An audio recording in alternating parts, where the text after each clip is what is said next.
Have you tried Google Vids? If you haven't, I'm going to give you some reasons why Google Vids is a great tool to use in the classroom.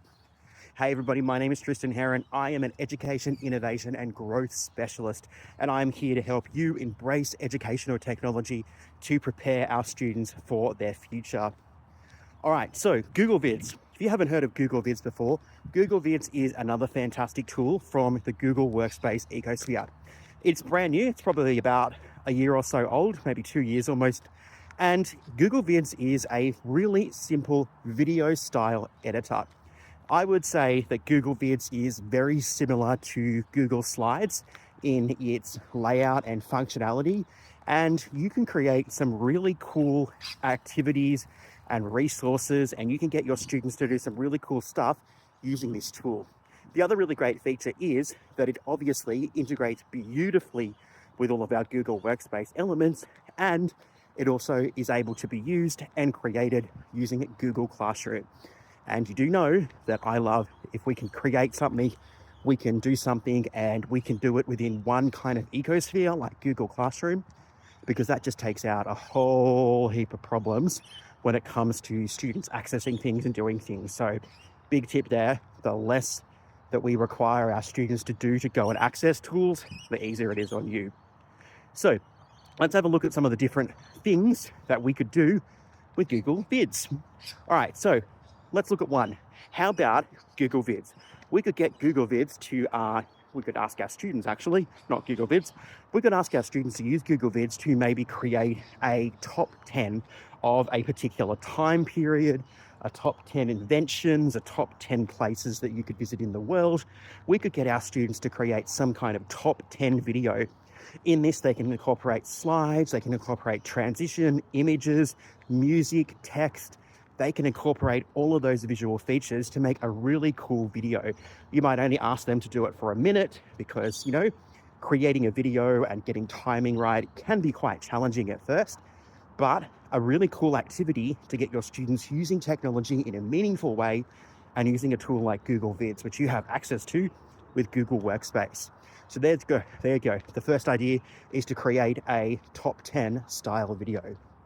All right, another idea is that we could ask our students to create some kind of promotional video. So maybe you've been looking at a particular text, a particular story, a particular film, okay?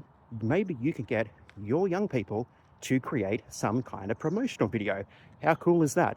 I remember years ago, and I absolutely love my former teacher librarian. She was very big in this, and my former head teacher, she was also pretty instrumental in this. We created an assignment where we actually got our students to create a book trailer based on based on the book that they were reading as part of our wide reading program. And we got them to create that using Animoto, which is a pretty well used tool now, and I have featured that before on my YouTube channel.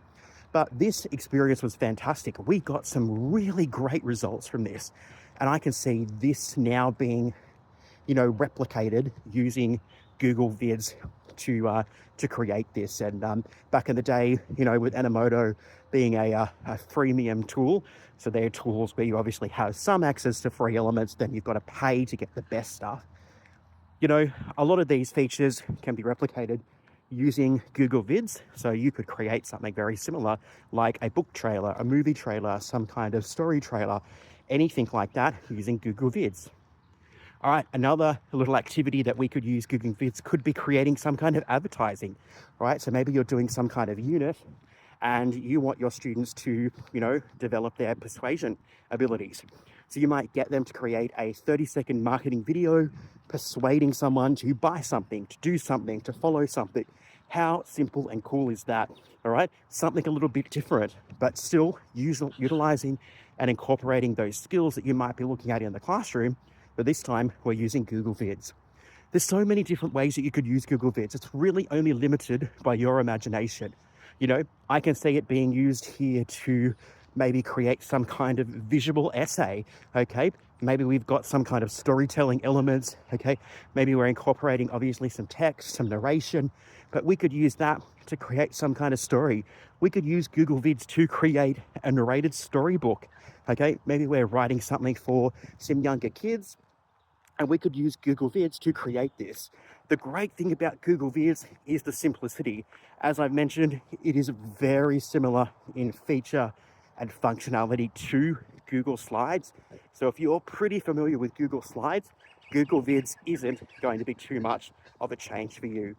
But ultimately, Google Vids is just a tool that is so simple to embrace. So I encourage you, if you have access to Google Workspace, to go and check out Google Vids.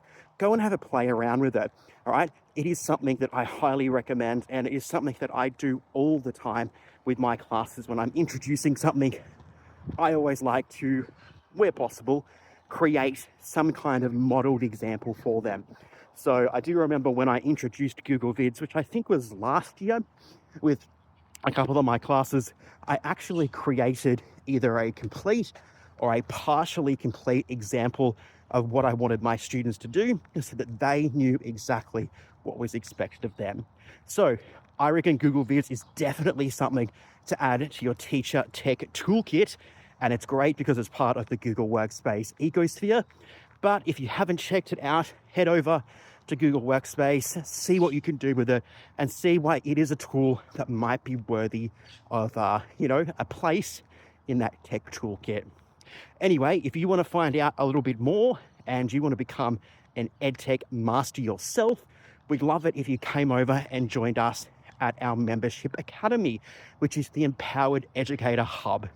In the Empowered Educator Hub, you will get access to so much, all right? The value compared to what you pay a month is just it's astronomical. So basically you get, I think it's more than $200 worth of stuff every month for just 49 Australian dollars. How cool is that? And we are always adding and uploading stuff to the hub. So it is worth your weight in absolute gold. So if you want to check out the academy, see what's on offer, find out a little bit about our framework that guides the academy and the hub, then head over to tristanheron.com/hub and check out everything that you need to know. And we'd love to see you there. But anyway, thanks for joining me again for another little video as we walk and talk and we listen to my ramblings about educational technology and some of the really cool things that you can do with it in the classroom. All right, until next time, everybody, stay safe, and I'll catch you again very soon. Bye.